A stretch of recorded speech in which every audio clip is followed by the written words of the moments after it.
All right. Again, we don't have an intro. We don't have intro music, Dave. So yeah, that's what Joel did. He did like a little.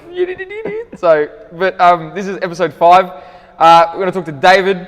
He is a fitness enthusiast and he trains at Anytime Fitness. I've known him for how long have I known you now? Ages. 2 years. Yeah. Yeah. So there you go. As long as I was probably at Anytime. Yeah. However long that it's is. a long time. And he's going to be like, no, I'm not. But you are incredibly intelligent when it comes to your training, definitely. In a way. In a way. And he's all about evidence and stuff to support his principles and philosophies to some extent. Simple man's. Yeah, but that's good though. That's what we're looking for. And this is David. We just started with a very good discussion on the state of personal training, which I thought was off-air good. Yeah. That was good. Yeah. And now we've lost it. Try and recap it. Now it's going to be too difficult to recap. But I actually asked questions sort of relating to that. And it's, do you think you'll ever pursue a fitness career? Because you've been training for ages. Yeah. Well, I started a course. Oh, you did? I did, but then I had other dramas, so it went into the back seat. Yeah. Had to deal with other stuff. But I felt like I was losing passion for it when I was doing it, as opposed to, I hated the learning. I prefer to jump on a podcast and listen to Alan Aragon or Coach Gonfeld talk. We're going to ask you about that stuff, too. Yeah, instead of sitting there and reading boring stuff. Like I prefer, as I said, like the simple way of training is what I mean. And they do in my mind. They break it down. They do break it down, and these are like some of the most intelligent people. In they're not just this PTs. realm. No, they're definitely not just PTs. They're scientists. They are the science bras. And they do break it down very easy for people to understand. And actually, I think if they never broke it down when I was younger in this, I don't think I would have ever gone to uni. Because if I had to look at I would have been like, nah. Like I would have just been like, I want to do curls and that would have been it. Because it's different to listening to them discuss the papers and then maybe opening up some of Brad's papers and you start reading the papers, you're like, what the hell's he on about? But he breaks it down, and even when they talk about, even at uni, like we did this in first year, you have to look at a paper and then you have to break down the strengths and weaknesses of the paper. And with that, it's actually a lot simpler than it might seem. So it's like, how many people were in the group? What was the group targeting? I mean, even things like, is this generalizable to the population group you're referencing or you're talking about? Or there's so many. Thinking. What was that? Critical thinking? Yeah, of course. It's just like breaking down the strengths and weaknesses, and you just use critical thinking to apply this paper to whatever you're talking about. And sometimes people take a lot of things out of context. Yeah. You know what I mean? All the time. The smallest little bit. Yeah, and it's called cherry picking. And it's probably not something, you need to look at the evidence as a whole. Yeah. You know what I mean? You can't just. And that's a good thing about someone they look at it all. With the degrees. Yeah. They can look over the whole thing. And they say this is good, but here are also the weaknesses.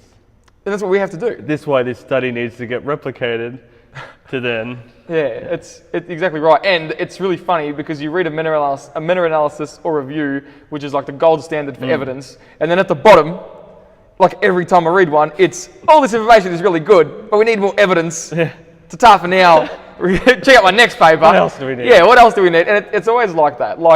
I remember there was, there's so many studies where it ends like that. I'm actually reading one on, elite soccer athletes' nutrition. I saw a post. Yeah, I can't wait to see the conclusion of, we need more research, but this is all good, But it depends. The general fitness answer is always, it depends. That Eat, Train, Progress page. How good's that? Did you invite me to that? Yeah. Yeah. It's got everyone on there. Yeah. It is very good. And then, but the answer is always, it depends. It always depends, unfortunately. I had clients this morning asking me about, is this food good? And I was like, yeah. But what does the rest of your diet look like? Yeah. As part of a physically active lifestyle with an overall healthy diet where you emphasize sufficient micronutrients, phytonutrients, and you hit, I don't give my targets macronutrient goals because I think it's pretty unrealistic for the general fitness goer to pull out my fitness pal and that's the other thing about the personal training question, and then listening to podcasts with personal trainers and how hard it is to understand the fact that you love it but they might not love it as much as you love it. And so they need other things to motivate them, where it's easy for you to be motivated to get to the gym. That's so right. And I've got, like, I've had very intelligent people be like, if everyone just ate less and counted macronutrients and moved more, we wouldn't have this problem. And I'm like, yes, we would have other problems, of course, but how? It's not about that. Like, we understand the mechanisms. We might have more eating disorders. Everyone's obsessed with, oh my God, I have to be in control 24/7. That's a problem. My macros next. That's such a big problem. Yeah. I think it's always good to be mindful. Yeah, mindful eating and all that. Yeah, so I stopped. Well, I don't always count around. Yeah. We'll talk about your nutrition. Yeah. That's good. What a segue into your nutrition. So what do you do for your food? Well, it almost looks like a meal plan because by habit I eat a lot of the same stuff. That's nothing wrong and with it's easy. Yeah. I go for easy. Right now I don't really know my macros. Doesn't matter. It's a lot of protein. Do you know I like my protein. It's probably about 200 to 220 grams of protein. That's because it's good. It's tasty. It keeps you full. Yeah, that's it. And I reckon, because I just come off a diet, maybe 250 to 300 grams of carbs. Something. That's still high for. Yeah. What did you have when you were on a diet? When you're on a diet, you counted your macros. Yeah, well, I did, but then when originally before I hit my diet, I counted my macros because I hadn't been really gaining weight. Yeah. So I knew that was probably where I was stable. Yeah. And then I could drop off a few, like 400, 500 calories, and then begin, and then just let that go until I plateau again. Yeah. And then I'd count my macros and drop them again. And then for the third drop, I was just kind of like, well, it's easy. I'll just replace that egg with some egg whites, which is getting rid of your fat. Yeah. And then I'll be like, not that fat's bad. No, not the fat's bad. People misinterpret which is another annoying thing, but anyway. Yeah. But then I would look at my lunch. Instead of having my wrap with some fruit, I would just have my wrap. Which is not bad. But I eat a lot of fruit, and it's easy to eat. I can take it away and still be healthy. You have to sort of be mindful, like you used before, of what you're going to put, like what you're going to eat. And then also, I would also look at it from the week perspective instead of just the day. Yeah. So then I could have, instead of having like fats with my dinner all the time, I might boil the chicken. Yeah. And then have it with potatoes, and then a couple of days later I might have some salmon, which is more fat. There. Yeah, so then it'll even out over. Yes.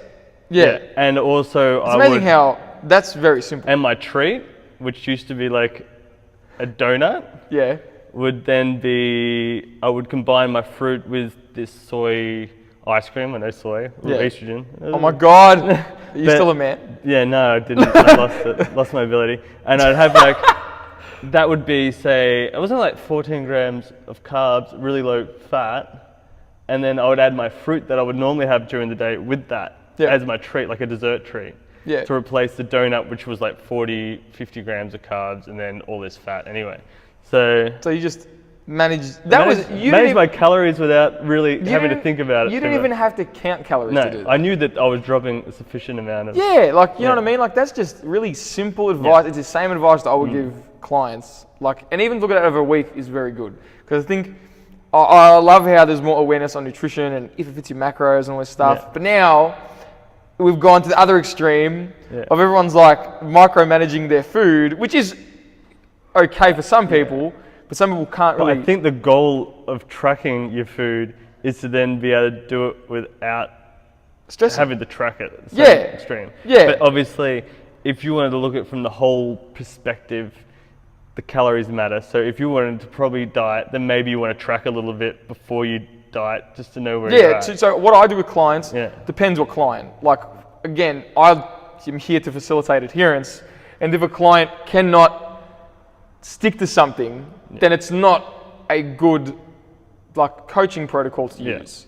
So what I'll do is like, if this client wants to do it, I'm like, what we're going to do for 7 days is I'm going to track your food, maybe even 4 days. You know what I mean? And we'll use MyFitnessPal. Tell me the truth. And don't be, don't lie to me. Because it's better you... Yeah, because then, like if we, imagine that. Like, it's better you eating more than eating less. Exactly right. Like, you'll be optimistic. So imagine if they come to me with like, I'm only eating 900 calories. I'm like, well, guess what? Now you eat 400 calories. Oh, now you're not dying. Yeah, you know what I mean? Like, I'm not going to do that. I'm like, well, that's it's impossible.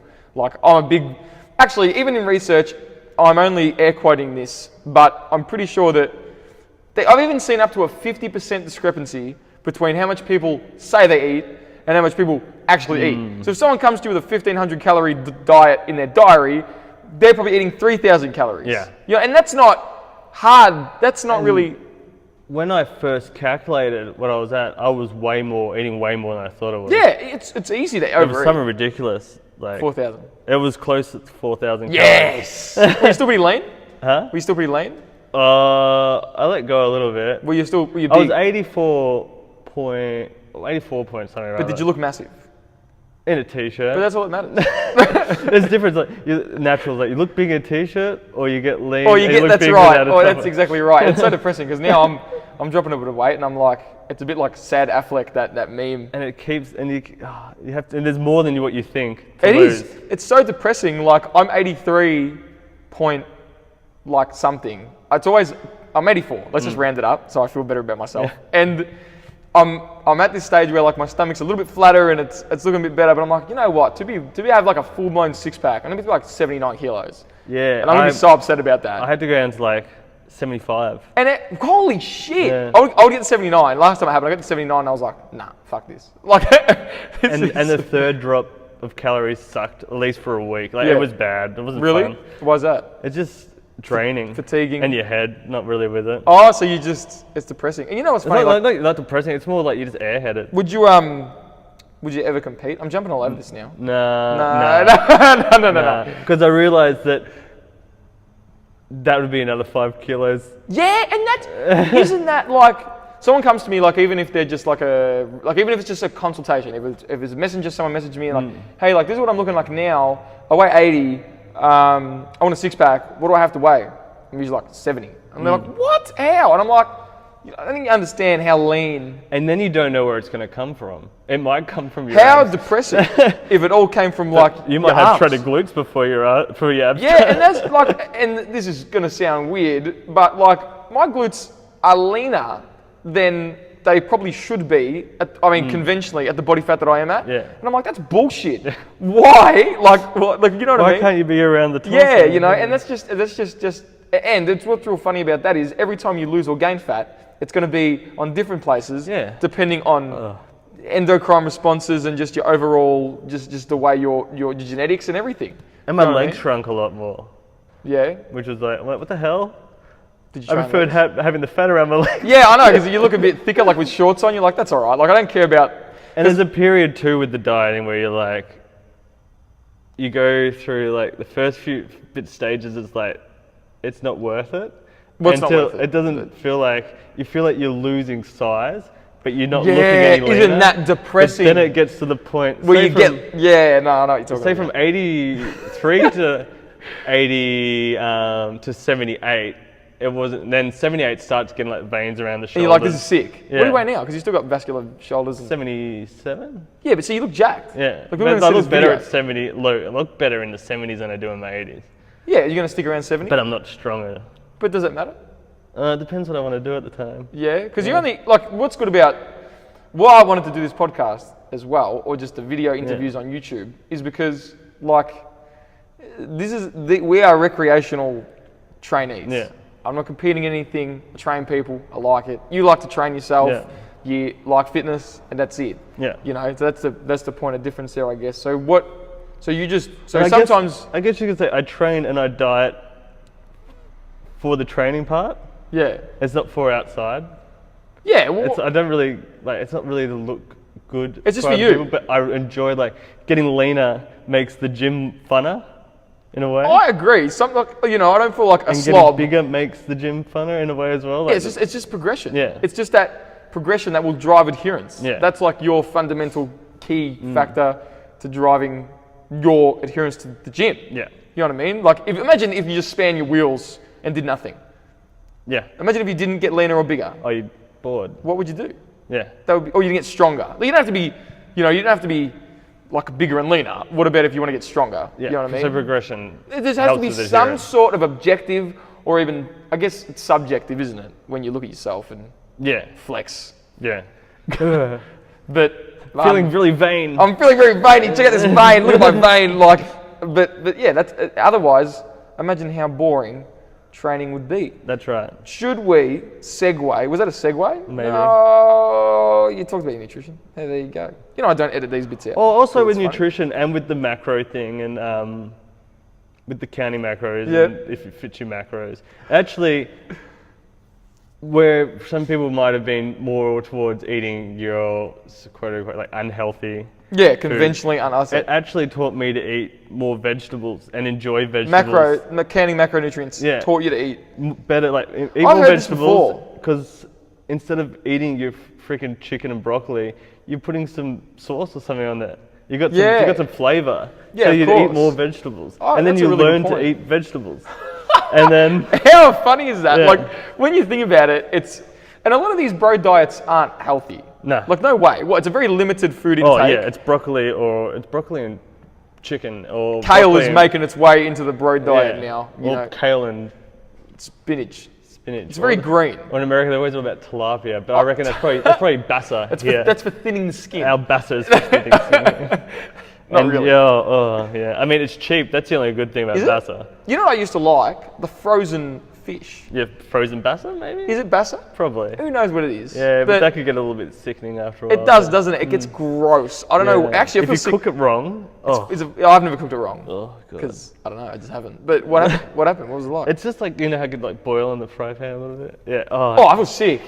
Jesus and then you got Christ. to eat it because No, you're you eating it still- because you're on a budget. Yeah. You eat it because you don't want to waste it. And I'm brought up to get a slap in the back of the head if I waste food, so I can't do that. What is your, because we've sort of touched on it, overall fat loss and nutrition philosophy? For fat loss. And actually, what's your overall nutrition philosophy? Go for it. Go nuts. Is it keto? No, I'm joking. Adherence? Yeah. There you go. Yeah, that's it. Did you sum it up in one word? Yeah. Well, no, well, it's hard because I wouldn't say I go low fat, high carb or low you carb, just do something you can high stick fat. to. I do something I can stick to. And I, What a great thing to which say. probably is in between. Yeah. My fat's generally kind of high. My fats are higher now. Yeah. I used to be like, no, I want to Because just... it's flavour with the fat Yeah, and like, then with the carbs if mixing you- together. Yeah, exactly right. I love curries and Same. Yeah. And they actually tend to be higher in fat than carbs. yeah, Because you can control for the rice. You can be like, I'm going to have a little bit of rice. But I'm all about the meat and the sauce. yeah, meats. Yeah. And like, if you don't have the meat and the sauce, you're just eating dry rice. And I used to do this, and in the end, my diets were so bland. It was so much lower in fat. Like I was at the 30% of total calories mark. Yeah. Have you seen that recommendation? Or half your body weight in kilograms. Yeah. So you get your body weight and you divide it by friggin' 2 or you times it by 0.5, and there's your fat intake. So if you're 80 something kilos, it's like 50 grams of fat. That's terrible. Yeah. 45, you struggle. I went pretty low in fat though, and it's kind of What was the lowest you went? would have been that diet. That could have been like 50 or 60. Something. That was the lowest I've ever been, 50 grams Yeah. of fat. And I was like, this sucks. It can be easy to get rid of fat as well. Like Yeah, because it chops the hell out of your calories. You don't have to, like with chicken, you don't have to cook with fat. You can put it in water and chuck it in the oven.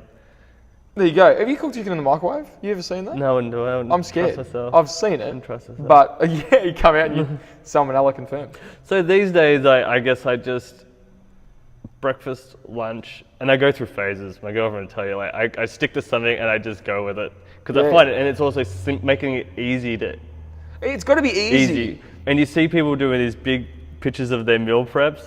I can't do that. Stuff that. I'm going to go to the deli and I'm going to get that barbecue chicken. Same. I've seen shredded so many barbecue. people where they're like, oh, you've got to meal prep. Like meal prepping is the way to go, You don't. And I'm like, no, it's no way, not a chance. You know, like it is a vehicle to drive adherence. It can be for some people, but if I meal prepped. I did this when I was dieting. I meal prepped once. Yeah. For 3 days. A lot of time in the kitchen. I went, that's fucked. It took me 2 hours. I'm like, that's shit. I'm not doing this again. Get it And out. actually, when I was dieting, my meal prep time went down because before then I was having chicken schnitzel wraps. How good? And then now I was at the deli buying the shredded barbecue chicken. Yeah, already isn't that pre-shredded. good? So I was That like, I'll have 100 is- grams of that. Yeah. And then I'll put that in my wrap. And then that's less fat. And then and less carbs because the schnitzel's wrap. got it's just chicken and a wrap. So you still had the schnitzel on a diet. Then you switched to the leaner chicken. Yeah. And then also took ingredients away. Like I would then go take the cheese out. Yeah. And then I wouldn't have the topping, but I'd go with the spinach wrap. So the spinach had some flavor, spinach and herb wrap. Was that good? That's pretty. Was that less carbs? Well, I'm pretty sure beforehand they're all like 30 grams. So that's real of carbs. smart dieting. I hope my client. I'm going to link this in my little group because this is some gold. Yeah. It's such simple. It's still getting the things that you enjoy, but changing it up. You change it so it's less in calories. Yeah. And it's just something you can still stick to because it's sort of like tricking you into thinking that you're still eating really good stuff, but it's actually shit. No, Actually, now I'm into that chicken, so I probably and it's more convenient. So I don't think I could be bothered chucking schnitzels in the oven anymore when I could just take my wrap with my 4-leaf mix to work and then just go to the deli. I used to have the 4-leaf mix. How good's the 4-leaf mix? I'm all about it. But yeah, it is so simple to just chop calories off. Like that. Sauce gone, cheese gone. It does the job. You don't need to go keto. You don't need to do that. Keto. But keto like opens your mind and you have like magical powers. Yeah. And it's the most natural way for eating. That's right. Keto, earthing, get around all that stuff. Like it's not. Look, keto is again a vehicle to drive a calorie deficit. Yeah. That's all it is. And some people like it. And if you like it and you want to do it, by all means. Yeah, and I guess now people understand that it's probably not as unhealthy as what people used to think back in the day. No, it's not. I don't think it's. Well, I mean, it can be unhealthy. Yeah, some people, I think cholesterol issues with like coconut oil and all that. I mean, that has happened. I mean, that's sort of pushing the scope of my practice, especially with, But speaking to like Dr. What's his name? One of the Nadals, the Docs Who Lift guy. Yeah. He's saying that he's about a 50-50. Some people have coconut oil come to him, and their cholesterol goes up. See, I didn't Some know people this. don't. It's up to you, mate. If you want to have all the coconut oil, maybe just get a test, see, and have a baseline. I did not even know that. Like that is very interesting. So there you go. Like, but it goes well with oats and honey. Coconut oil. Yeah. Bullshit. Yeah, it's good. With oats and honey. Yeah. What's it like consistency wise or taste or? Taste really? Amazing, yeah. I'm gonna put coconut oil. Then my cholesterol you goes. Cook it with the coconut oil and then you add your honey later. Yeah, with your oats. Holy shit! I would never have thought coconut oil. I've seen like eggs and bacon and oats. Yeah. It's like a savoury oats. I don't know. I have an American friend and he introduced me to some real wacky, and I'm like, that's why there's an obesity crisis. Like, there you go. I mean, I've seen bacon flavoured ice cream. I've seen. That's weird. That is weird. I've seen what did he show me? It was like, it was bacon and eggs with syrup on top. Oh, syrup, yeah. It's a carbohydrate overload. It was good. Actually, it was like a big cake, sort of. But the fat cancels out the insulin. Of course. Oh my God, insulin fairy. Watch out for them. But if you put fat on there, the fat like defends you from the insulin fairy. Yeah, it does. 100%. 100%. That's it. It's in research, man. It's micro. Yeah. I guess that's another. Fat cancels out the insulin. What was the question? No, that's good. Just talk shit. All right, we'll move on to your training because you do some pretty cool stuff. Why did you start exercising? Start exercising. Why? The big key factor. I think it was when I was in high school. My mum thought it'd be a good way to balance studying with some training. Would you agree? Yeah, it now? was good. How did it help you? What do but you I reckon? also enjoyed. I mean, I grew up loving Arnold movies anyway. So yeah, Conan. And picking up weights at home. We had weights at home. Oh yeah, what was your favourite Arnold movie? I don't know now. Batman and Robin? It always used to be the Terminators. No, it wasn't Batman and Robin. It wasn't like I used to see you I was seen just that? Terminator. I can't even really remember. I don't watch Arnold movies anymore. No, I don't. Like I said, sometimes I just watch the Batman and Robin clips for a laugh. But do you remember? Have you seen that movie? No. Oh my God. Oh, with the Iceman. The Ice. He played Mr. Freeze. Yeah, Mr. Freeze. Have you never seen it? You got to look it Yeah, up. no, I did see it. Oh a little my bit God. old, but it's a long time ago. That's pretty old. It's so funny. Like, I think it's obviously meant to be crap. Yeah. But, no movie's meant to be crap. But it's meant to be, like, cheesy. But now you watch it. Back then when you watch it, when I was younger, I was like, this is the best movie of all time. Then you look at it now. Watch old action movies because they don't compare to the new action movies. Yeah, new action movies are... But yeah, I guess Mum was just... gave me an idea. She's paid for the membership, so And then So I she made paid for your gym. Where was your first gym membership? Mount Eliza. You know that Mount Eliza gym, just like was the squash courts in Mount Eliza? Is it still there? It's at the back of Mount Eliza High, so they've got that reserve that leads into Mount Eliza High. It's just near there. There's like, it used to be a nursery there. And it's still there? Yeah, I think it's changed owners a few But times. it's still a gym? Yeah. Oh my God. So I went there and then made some mates there and started training with them. That's wicked. Yeah. And that's it? Yeah. So it helped you balance your lifestyle? Yeah, I guess so. There you go. And I put on a lot of weight too. You got pretty jacked? I put on like 10 kilos in like no time. When did you start lifting? Like when? I was 17, 16. So what are you now again? Well, the funny thing is, like, I'm probably right now 3 kilos heavier than when I was in the first 6 months. But you know what? But I'm leaner than what That's I was. like I've said that. I'm like, I don't think I'm going to get much bigger because I started at 54 kilo. I started lifting weights and I was very, very skinny, 54 kilo. And I'm a slender bloke. Like, I'm not a big guy. And I bulked from 54 to like 94 over 2 years. Yeah, like it wasn't like the greatest bulk. I don't know if you remember. Where was I then? I was at Anytime Fitness Rosebud. Oh, okay. So, but I remember like walking into my mate's house and he looks at me and I'm wearing this extra large t-shirt and he's like, "Man, you're fat." And I'm like, "No, I'm big, bro, trust me." And he's like, "Nah, man, that's an extra large t-shirt and you're filling it out." I'm like, "Yeah, that's the point." Powerlifting. Oh, yeah, I am. I'm ready for winter. But then I started dieting and then, so this was over the course of 2 years. Yeah. I got down to maybe 3 after the diet because the diet took 53 freaking weeks because that's a lot of fat. People are like, "Oh, you can just bulk forever." And I'm like, no, like you don't build so much muscle. Well, yeah, and you gotta, that's the other hard thing. It's like, you get to a point, well, I find I just get to a point where you just start getting fat. That's what I reckon. And maybe that's when people do their mini cuts. The mini cut, yeah. And like, I think I talked about this in the video. It's not up yet, but like, I love the mini cut idea. I think it's great. For maybe the bodybuilder who's always got to compete and they've got to clean up a little bit. Like, clean up's a weird word to use. Closest. But stay closest to their target sort of stage weight, weight, you know. But for the guys like us, like the fitness enthusiast, to always be mini cutting is a big wheel spin, I reckon, for sure. You know what I mean? Like, we don't have to be lean 24/7. And we're never going to attempt to get that lean. I'm not going to do it. I might. I'm not going to say never. Yeah. But it's the likelihood that I'm going to compete and put yourself through that misery. Like, yeah, is about 2.5% chance. That very accurate approximation. And then also because the people you follow that you've seen compete, you're like, whoa, and they're setting a standard much further beyond than the people you will see compete around here. Yeah, and you will compare yourself to them and not the people that you'll see competing here. 100%. And if you look at natural lifting from way back when, was it like Steve Reeves? Is that his name? No.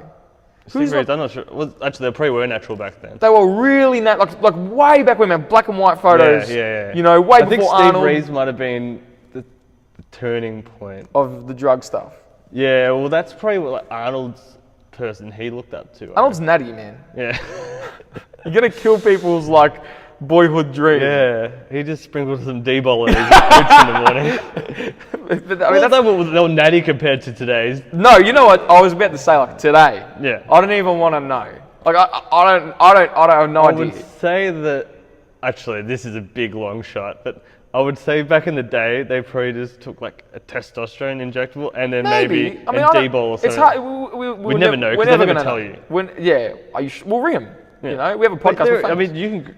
Not that people should probably know this, but you can go on. Edit this bit out. You can go on YouTube and then John Meadows will openly discuss. Oh, I really admire that. But he is an extreme. Yeah, he is. But he's not as extreme with his taking as, because he cares a little bit about his health at least. Yeah, I don't think there's anything wrong with it. Like, I think that if you've earned your stripes in the gym and you're you understand like physiological systems and you know how to program and you've sort of earned it after years of lifting, by all means, you do whatever you like with your life. But it is extreme. It is very extreme. And if you're a kid who's been lifting for 6 months, right, and you experiment, it's probably ill-advised to do so. I think you need to learn. I tell you what, there's side effects. Yeah, of course there is. Side effects to everything. Is it worth having a great body but not being able to get a boner. Was that worth it? Yeah, or maybe not thinking about kids at the time, but maybe after you've had kids and you've been training for a very long time, maybe. Yeah, there's downsides. It's up to you. There's downsides that your steroid dealer is probably not going to tell you about. Yeah, that's right. But like at the end of the day, it's also important to mention that doing anything in an extreme fashion is always going to be a really bad idea. Yeah. Like if I go and get my vitamin D supplement and I scull the bottle, it's going to be bang. I don't know what's going to happen. Yeah. What would you think would happen? What is how much vitamin D do you take? How much do I take? Yeah. I don't have it anymore because I'm lazy. But when I was having it, it was 1,000 international units a day. Yeah. Which is only one little thing. Yeah. I've seen recommendations up to 2,000. Yeah. On examine.com, they have a bunch of articles, and obviously, examine.com. Yeah. They have all this stuff. That is a very good resource to go to for just about all the health benefits of vitamin D. Well, yeah, and especially like I spend my time in day. I take 2,000. 2,000 international units. Yeah. There's nothing wrong with that. I've seen some high doses. Oh, and I'm just like, that's pushing it. You know what I mean? Yeah. And again, like if you up take to 10,000. Yeah. But then there's the freak people that that aren't so sciencey.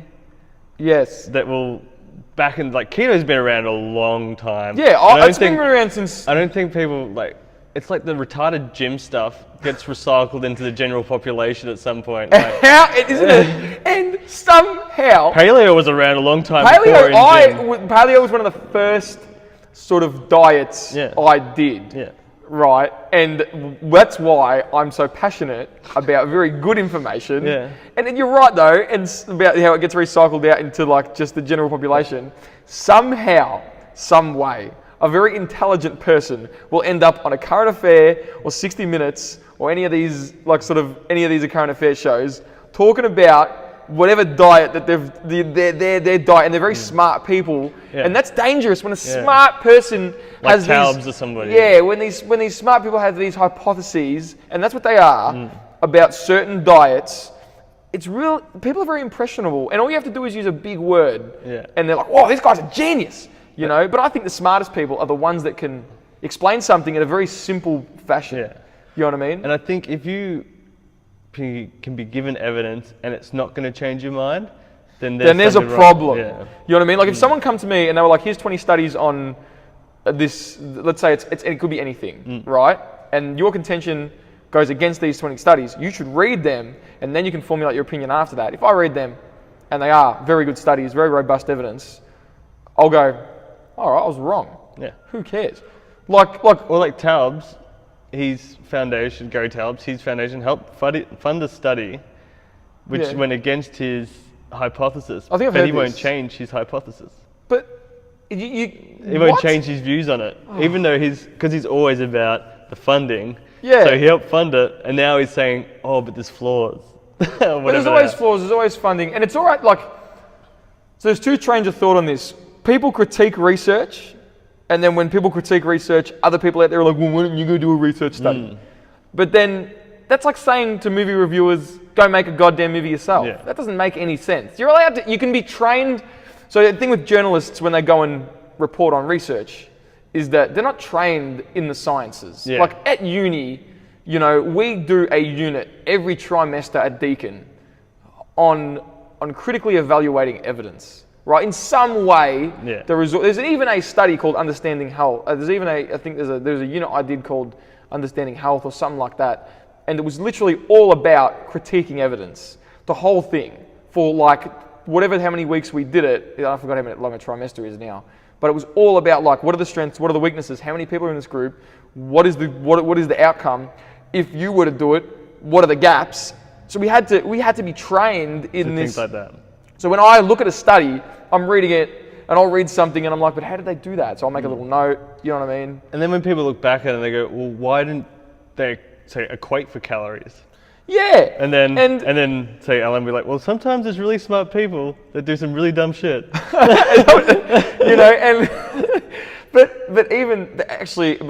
touching on that, with diets, when you equate for calories and protein, have you read that meta-analysis that came out recently?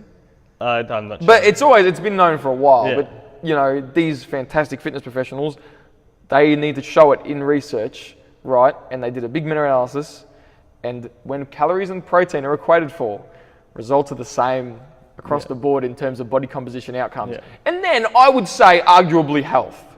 Because if you're a leaner individual, right, with less body fat and more muscle mass, generally you will have a superior blood lipid profile to someone who is overweight. Generally.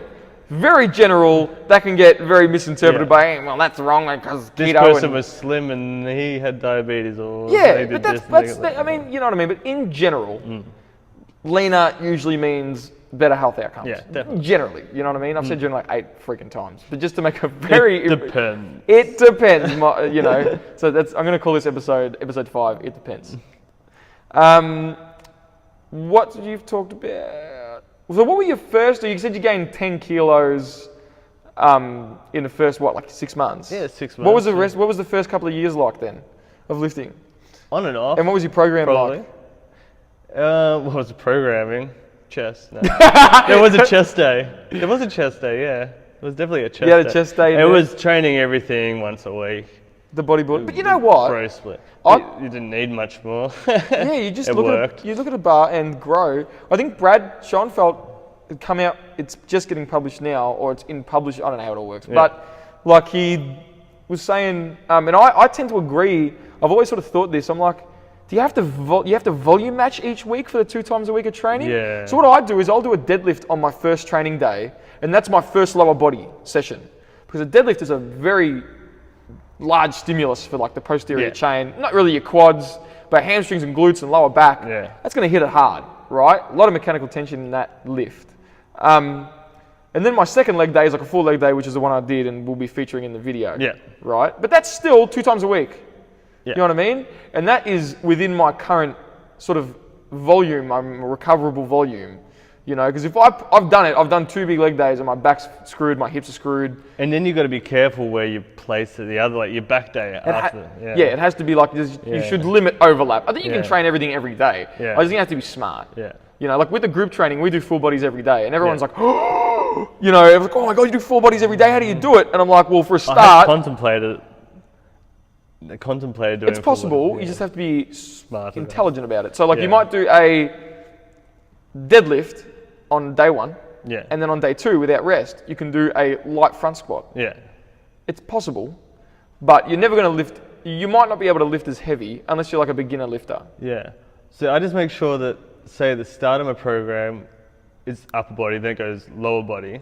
Yeah. But on my upper body day, I'm not going to do barbell rows. No, because your lower back's going to fatigue out. And then I know I'm doing deadlifts the next day. Yeah. So then that's exactly right. So that's I'll do an incline row. Yeah, actually run us through your program briefly. Well, briefly, it's just upper body, lower body, push upper body, pull upper body, then legs, then lower body. That's exactly what I was doing ages ago, and I gained so much size. But that was because I went back to it. So I used to do it a while ago. Yeah. Beforehand, it was upper body, lower body, upper body, lower body, upper body.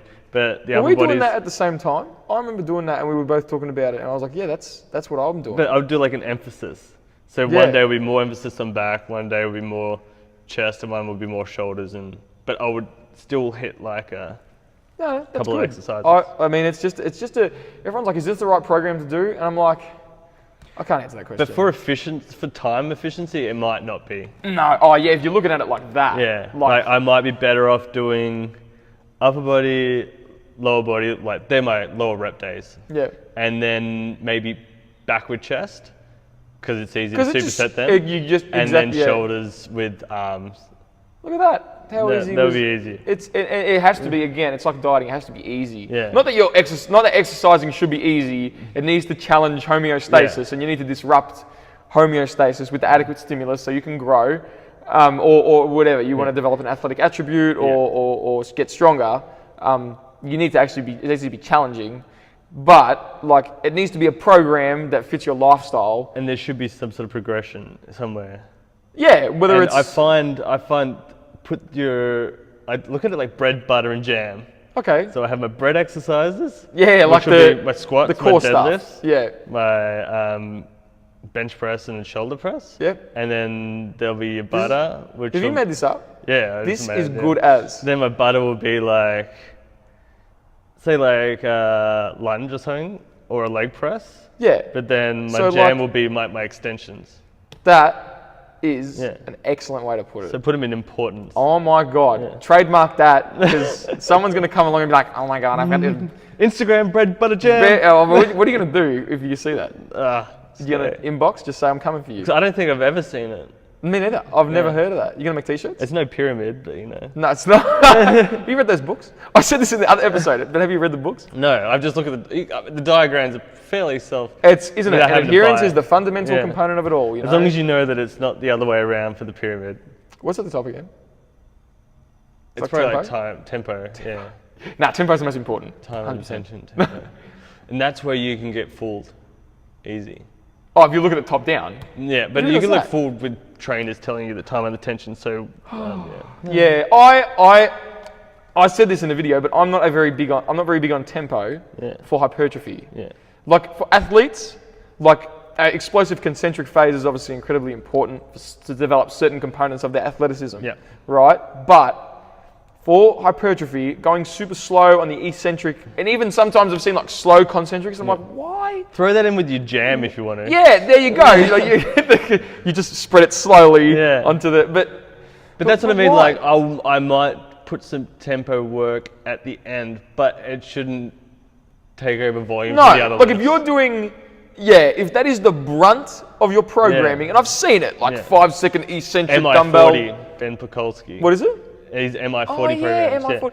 Yeah, look, I think all this stuff I think these are, at the end of the day, they're useful tools to implement into your program. I don't think anything is useless. I mean, I do, but not a lot of the time. My training partner now, like, he's like, I was trying to do those, like, they say like they're 4 seconds, blah, blah, blah. But why? And then I lost weight. And I'm like, that's because you're doing lighter load. You compromise the volume for this. For the time under tension. If you want to do that, you can do them later on. He's like, yeah, but like, what's the point of them then? I'm like, well, there isn't really. There really isn't. Like, I think when you were slow burn. Was that slow burn? Yeah. Fred Hahn. Is that his name? What is it? Fred Hahn. I don't know. But when I think I read an article. Brad Schoenfeld likes to use the term. And he might not. I could have totally butchered this, but it's time under load. Overall time the amount of time you spend under the load when equated for volume. Because if you get your bench press and let's say it's 100 kilos, and you add a 5-second eccentric, instead of getting 8 reps, you're gonna get 1, 2. You know how difficult that is? It's crazy. And if you've compromised it that much, of course you're not gonna be bigger. You're not gonna. It's not again. Volume is like the key factor, the vehicle for overall growth. And you could argue strength. You could, because you need to practice a skill a certain amount for you to develop. Like you can't do it like 8 times a week. And I mean like 8 reps once and that's it. And expect to be good at it. Then if you really wanted to do it, you could say do your normal sets, and then after it you could do your slow. Yeah, after it. Yeah, heavy loads. And also you can handle more weight generally on a.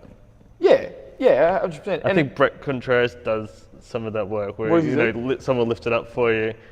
The eccentric only. Yeah. So like with what's up? I think that's. I heard it. Someone was. So I follow like Joe DeFranco, and he does like a futures method. So he'll attach bands. They call it futures method. I think it's just a cool name. They attach bands to the weight, and the bands lift up the bench, and then you have to control the. Does that make sense? Yeah. So reverse bench press. All that sort of stuff. And which also gets you out of the bottom. And that's like, and it also has like those neuromuscular benefits where you sort of learn to control to do the heavier load. I'm probably never going to use it for people. I'm never going to use it myself. They're fun. They make you feel there's something different, and it looks cool. Like if you're in a commercial gym and you're doing that, you're like, wow, this guy knows his shit. But really, like, does he? Or is he just having fun? Or it's sort of everyone's very judgmental. What about, what are some of like the biggest mistakes you've made? Have you been seriously injured? How did you overcome it? What are some really big sort of blunders? What are your biggest training and exercise embarrassments? Embarrassments. I'm gonna put you on the spot. Well, it would have been basically all the way up to before I just met you, really. Really? Yeah. So I come along and everything's better? Yeah. Forget that one. It was also like... Well, some of my mistakes of people that I followed turned into making me also follow the smarter path. Smart guys. And these days, like, there's so many better options to people to follow these days that never existed back in the day. There are so many smart. Like, the only way you would have found them is if you knew who to follow in the forums back in the old days. And then who the freaking hell knew? Like, and there were so many people just spouting with embarrassing names anyway. Verbal diarrhea on some of the forums. Like, and you wouldn't know. They're bigger than you. They must know. But just because someone's bigger than you doesn't. Yeah, that's right. Like, just because someone, that's so true. But this is sort of the world we live in. Like, if there is an Instagram chick with, like, you know, the booty and the abs and has 9.5. Genetics. And thank you very much. People forget genetics. The genetics. And that's one thing you'll learn in time is that genetics plays the biggest part. Yeah, and sometimes I have very much bigger friends who've been training the same time as me, and they're like, you know, like, you beat yourself up, Mike, like you always like, you say you're never gonna get much bigger, and I'm like, probably not. I've already gained like 30 kilos of muscle. Yeah. Like, literally went from 50, and now I'm 80. I'm heavier than 80, but 50 to 80 we'll say, and I'm the same body fat. Like, I am not getting any bigger than that. And then that's when you just need to sort of like start steroids. No, I'm joking. Start tweaking things and hope for the best. Yeah, and it's like that, isn't it? No, I've done a lot of weird stuff, really. And then, like, you just follow Ben Pakulski, for instance. Yeah. And then, if you actually buy into it, like, get deeper into stuff, there's a lot of weird stuff. And he'll almost sound like he's meant to be the person that knows. And you watch, like, what are those bodybuilding movies they brought out? Pumping Iron? No, they're like the Pumping Iron after the Pumping Iron. Generation Iron. Yeah, where they made him out like to be a sciencey guy. And they had Lane Norton with him in his training video. Was Lane Norton in the Generation Iron? He was helping him when they were doing like sprints and stuff like that. They're doing sprints? Oh, on the bike. Oh, I was like far Wingate, whatever they call them. Oh yeah, the Wingate test. But you don't want to get like, if you tell me, and I'll touch on. And then there'll be things like alkaline. Yeah. You have to be alkaline after your workout. I'm like, what do you? And then, so take your veggie drink after your workout. 40 minutes after that, take. And that stuff. And you need to wait 40 minutes because it's the natural growth hormone. That stuff sounds really legitimate. Yeah, and especially when he's being so technical about it. Yeah, it sounds really. To here. Take your BCAAs when you're working out. That way you won't get the catabolic. And you know what really doesn't sound believable though? When me, 83 kilos, tells a client, all that stuff is redundant for the most part. If you just have enough protein for the day, you'd be right. And it's like, what do you know? You're skinny. Look at the whole picture instead of micro, because that's what I spent most of my days micromanaging. When I didn't care about the big picture, and the big picture is what matters. Isn't that funny? Yeah. We had this. What did we talk about the other day? And it was like the simplest answer was when you diet, you tend to go to the toilet more. Like, you tend to pee more. Go to the pee more, yeah. Yeah, and that's something that I've found too already. And I've already dropped my calories 500, 600 calories or something like that. And I already want to go to the toilet more. And I came up with like, because it's sympathetic and parasympathetic. I won't go into it too much. But I think the real reason is because you want to stay fuller. So you drink more water and you go have a pee. And there's always, the weird thing is, even though they do all these experiments to prove it, it's generally the simple answer. It always is. It's like calories matter. Yeah. Wow. Isn't that? It's so funny. And then people are like, well, I'm on this diet and I lost this amount of weight. Yeah, but the calories, I don't count calories. Yeah, but you just because you don't count the calories doesn't mean I don't count you. Yeah, you did count calories. Yeah. You just didn't realize, I don't do, one of my favorite ones is like, I don't really like if it's your macros, I don't do it. And I'm like, it doesn't matter. What do you mean? And they're like, well, I don't count them. And I'm like, doesn't mean that they don't count. Like, that doesn't make any sense. Yeah. And I remember my first diet I ever did, like, I basically cut most of my carbs out, and I would have a banana post-workout with my shake. And I remember this big dude at the supplement store was like, yep, no, you're on the right track then, on the right track. I'm like, he must know. Yeah, he's a big, because he's a big, gigantic steroid user. Yeah. And then also, at least like there's smarter people out there now. But that's not, when we're saying like, I'll make this very clear, because I'm sure people will crack the absolute shits. Okay. The three people who probably listen to this. But like, when we're saying like this stuff is redundant or not as good, or we're not saying it's useless, we're just saying it's not as useful. It's some very practical easy to understand information. Yeah. You know what I mean? Like putting it in perspective and looking at that big picture is so much more important than micromanaging all this stuff and getting obsessed and dieting this and doing that. It's just, you know, like... Maybe micromanaging might matter if you're jumping on stage. I don't know. Yeah, so with when I prepped BJ, which is the only person I've ever prepped, and I would like to prep more people in the future, but I do like training general pop, but that's whatever. Like, I was like, look, because we're so lean now, there is some good evidence to suggest that potentially consuming protein around the workout when you're this lean is probably a good idea. Yeah. Right? Do you have to do it? No. Do you want to win? It's not going to hurt either. Yeah, it's not going to hurt though. Like, you know, but that's like, people are like, that's bro science. But now everyone's like on the opposite. They're like, that's bro science, you're an idiot. You don't have to have protein for the next 10 hours. And you're like, no one said you don't have to have protein for the next 10 hours. And if you actually control for some confounding with some of these variables, it actually does show that, yeah, maybe. Yeah, maybe. And also, when was the last meal you had? Yeah. But also, for most gym goers, you're eating every 3 to 4 hours. You just do it anyway. Like after I've had a shake, this is a very, I just had a shake after workout. We've been talking for, I don't know, just under 1 hour. Yeah. And I'm going to get some food now. Yeah. But I didn't think to do that. I'm not going to eat every 2 hours because I'm trying to burn trying to stroke the metabolic friggin' fire. Yeah, that's right. I don't know. You know what? I actually don't know. That's another thing I used to believe, which is stupid. That is very stupid. I used to do it to the point where I didn't even think about the calories. I'd be more worried about getting those meals in. I'd be more worried about getting that protein shake in after my workout than worrying about the overall. The big picture. I just go, and it would be like, I'd then go home and eat dinner anyway. Yeah. But I wouldn't need that shake. But no. Why would I need 3 shakes when my protein needs to be done with 2 shakes and 3 meals? I used to do that when I was 50, 60 kilos, right? So keep in mind, I'm 50, 60 kilos. The most protein I'm going to consume is 130 grams per day. Yeah. So I was probably consuming like 200. Yeah. You know what I mean? It's very easy. It's easy, especially when you're like a fitness enthusiast. Yeah. Yeah, so you'd wake up, you'd have a shake with your oats because the people I used to follow did. So I'll be like, oh, I'm going to do that because it must be what you do. And then... Anabolic. Correct. It's totally anabolic. Having a shake and oats is the most aesthetic thing you can do. Because you need lots of honey though. Because you need that insulin spike in the breakfast. I remember. Breakfast and post-workout. Oh, that's another thing about it. Post-workout and breakfast is the only time you're meant to have carbs. Yeah, like when you wake up and then like you should really, that's weird stuff. And you can't really like blame, I can't really blame myself. I can't really blame other people. Like you shouldn't call people idiots for believing this stuff. No. You know what I mean? And it's marketing's for a reason. Yeah, it is good marketing. Yeah. Like it is. Like if you're like, if there's a supplement and they're like, look, you need to have this, and this post-workout, we've got this supplement that does everything. Have it. But you have it in 20 minutes after your workout. Always have it in your gym bag. We have a shaker for that too. Yeah. Boom. And then you're like, I need that. Yeah, you know, it's sort of like the bit like the Jordan. Have you seen Wolf of Wall Street? Sell me this pen. It's like it's exactly the same thing. It's just marketing. Yeah, and it's a little bit worrying that you can get away with it. Yeah, I think because as long as you don't have a proper degree, you can say whatever the hell you want and you're fine. Well, you can even with a degree. Like who's going to stop you? Unless you're a dietitian.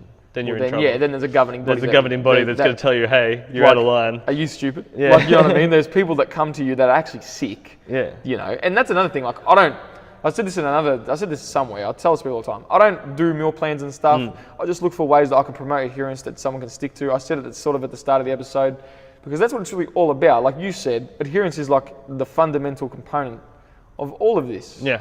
You know what I mean? Whether it be training, diet, anything like that. It really is just all about finding a way that you can stick to it, and that's it. And adherence is the key. That's it. It's just an overarching.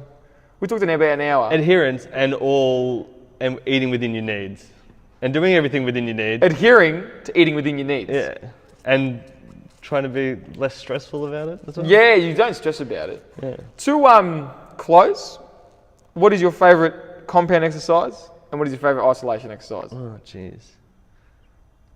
I guess bench press because you get to lay down.